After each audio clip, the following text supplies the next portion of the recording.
বন্ধুরা তোমরা জানলে কিন্তু খুবই অবাক হবা, কারণ আমরা এই বাসটা দেখতেছো, এই বাসটা আমরা কিনে নিয়েছি।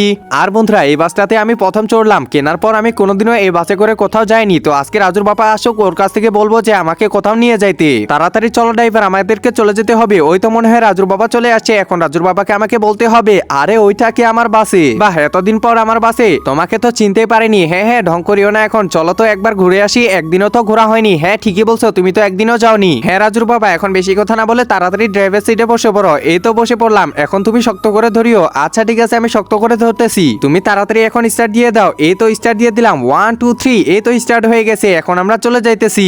একজন মা কতটা আপন হয়ে থাকে, যার মানেই তাকে জিজ্ঞাসা করে দেখো। তো দেখা যাক বন্ধুরা, এই মায়ের জন্য কে ভিডিওটিতে লাইক এন্ড সাবস্ক্রাইব করে, আর যারা মাকে ভালোবাসো না তারা ভিডিওটি থেকে দূরে থাকো। বন্ধুরা তারপর কিন্তু রাজুর বাবা অনেক ভালো ড্রাইভ করতেছিল এবং আমাকে অনেক দূরে নিয়ে গেছিল, আর আমাকে অনেক ভালো লাগতেছিল। আর বন্ধুরা আমাদের বাসটি দেখতে কেমন, আর তোমরা কে কে বাসে চড়ছো তা অবশ্যই কমেন্টে জানিয়ে দিও।